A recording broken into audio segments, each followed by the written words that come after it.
Alright, ito guys, dahil maulan, wala tayong mapuntahan ngayon. Ito ang babanatan natin ngayon. Beef. Gawa tayo ng sinanglaw. Kumbaga sa Ilocano, sinanglaw.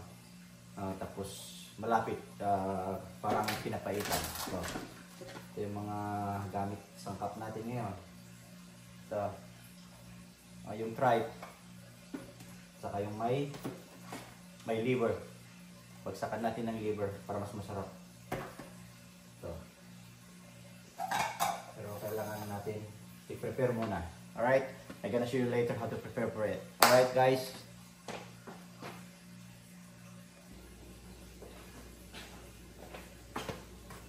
Ito guys. Good morning. Ito, start na tayo ng mag-cook ng sinanglaw. Which is Ilocano. Okay? So, first is painit muna natin itong casserole para hindi dikit yung mga onion, luya na igigisa natin. After that, put oil on it, just a little bit, maybe 2 tablespoons.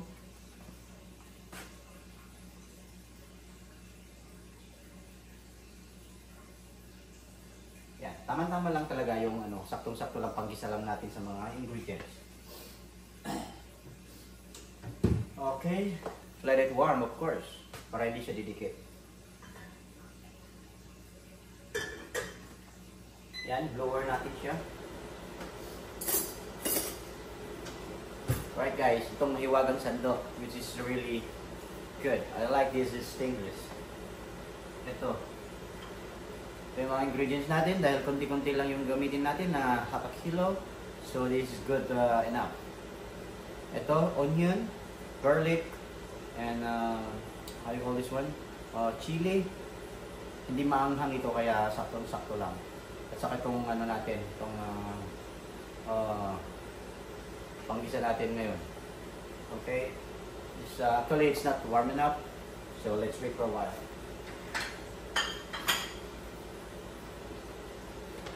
Ito, mga lodi, may tripe siya and tendon siya, beef.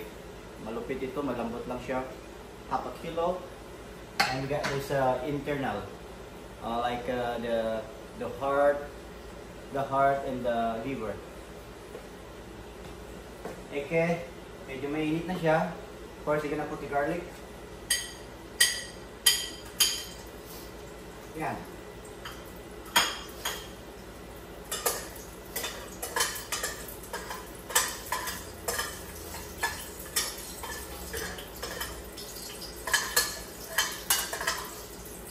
Hindi ko talaga makita, napakalalim dahil lagyan natin ng sabaw dahil ang soup for today, it's beef. So, it's good for rainy season.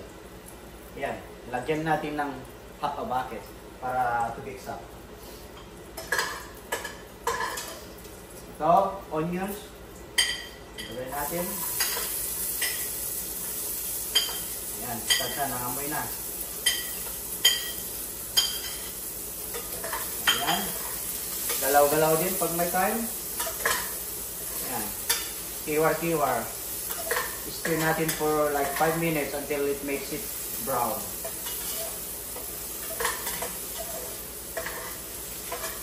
Pasilip po kayo may mamaya.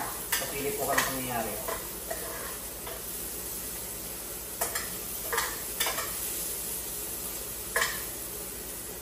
Of course, we need to put the garlic too and the luya. Okay.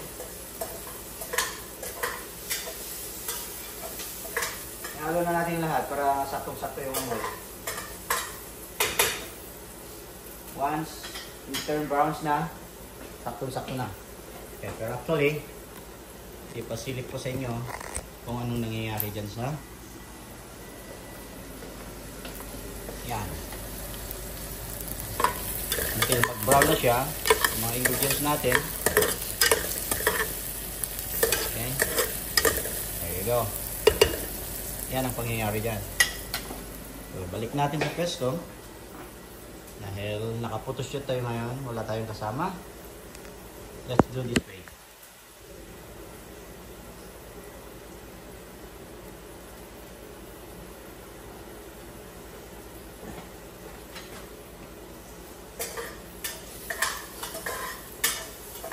naamoy mga lodi.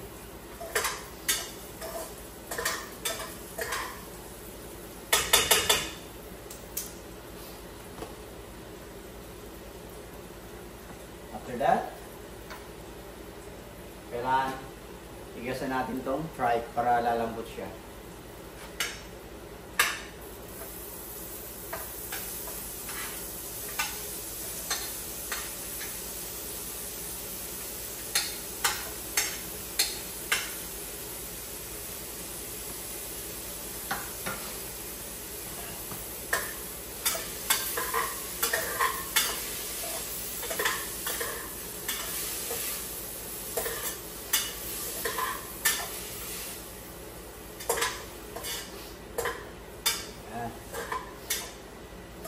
Kailangan palambutin natin yung fry. Actually, kakaulam lang namin ng beef last the other day. Pero just because our dietitian is on vacation, hindi na nasunod yung tamang menu for the week. So, anyway, next week, maggugulay tayo. Ayan. Ayan. Whether you like it or not, you have to learn how to cook right here in the States. Kasi or else, puro bili. Ayun nga yung mangyayari nun, cholesterol ang kalaban doon, high blood hypertension. Yan.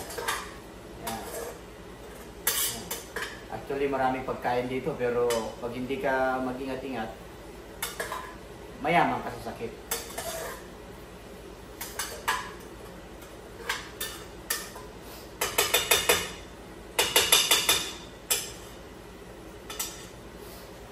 Okay? Pasilip ko sa inyo yung tripe.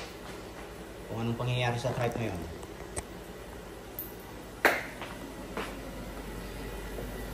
Yan ang tripe doon sa ilalim. Yan.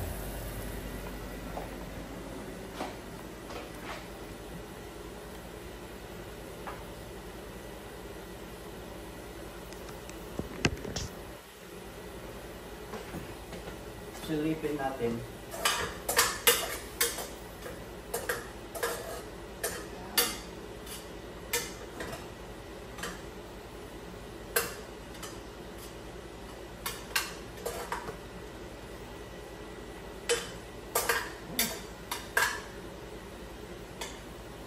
Guys, okay.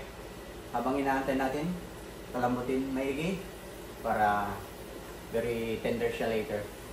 So, give it like 3 minutes para i-stir muna.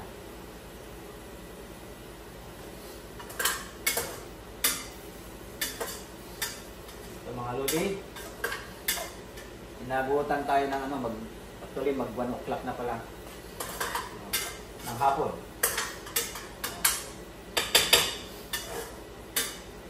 Yan. Magawa tayo ng magandang proseso.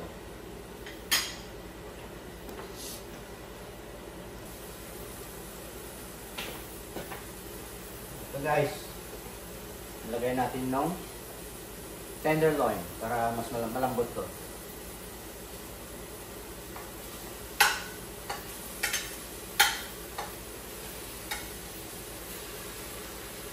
Yan.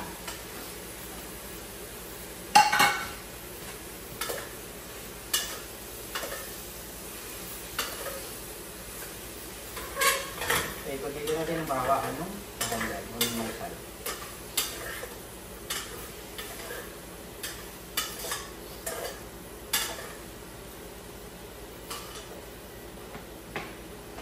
Ito ngayon, pasilip ko yung beef.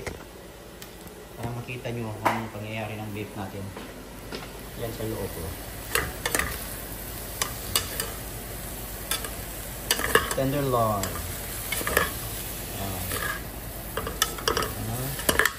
Lambutin natin yung mga lodi. Okay.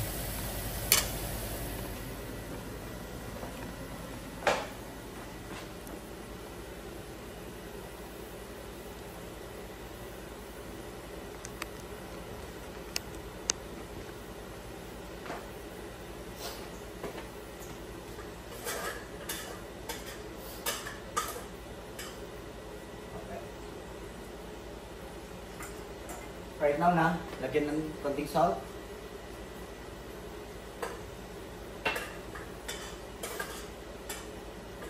malasa yung laman. Yan. Okay.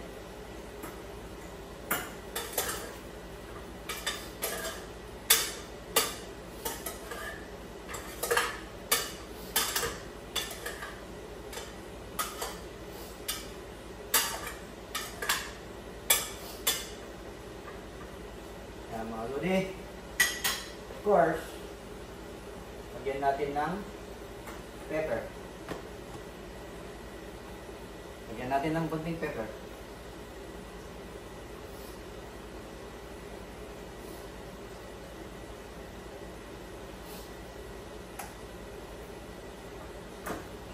Okay. First, stir natin.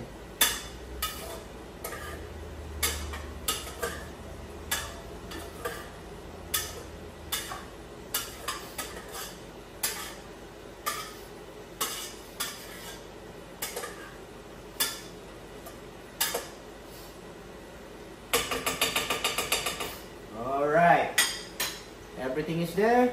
So wait lang natin for like 2 minutes para mahalo ng husto, mapalambot natin. Then later we're gonna put some fish oil or fish sauce, I mean.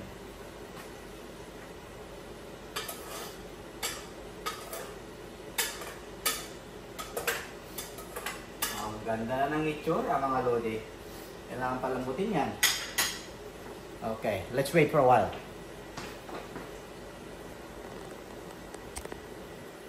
And guys, tignan na natin ang outcome ng na-mix na siya. Okay? Ibig sabihin yan, ready na. Put some more water. Add water para may sabaw na tayo. Okay, go.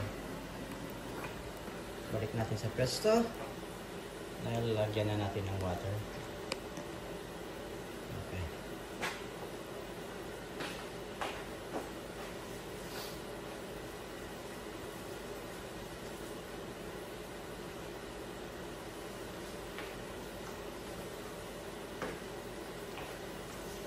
So ito guys,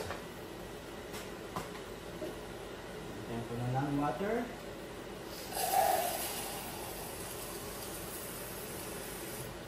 Okay, sabawan na natin.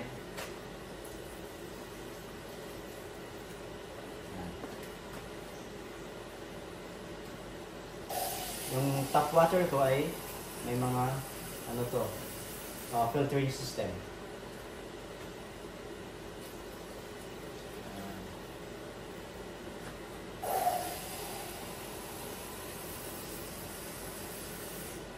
Go.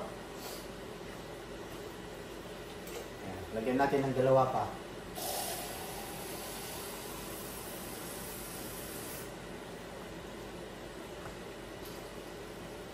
Isa pa. Dahil malakas magsabaw itong mga bata. Gusto nila ito. Ayan. Dami. Talagang soup for the day. Ngayon guys, antayin natin na mag-boil siya ng 5 minutes to 10 minutes. Pwede na. Okay. Alright guys, ito na. Papakita ko na yung outcome natin ng sinanglaw. Ayan na. Ayan mga lodi, ang sinanglaw na. Tapos ng labanan. Ngayon, umpisahan na natin. Tapos, release back tayo. And see later. Napakasarap.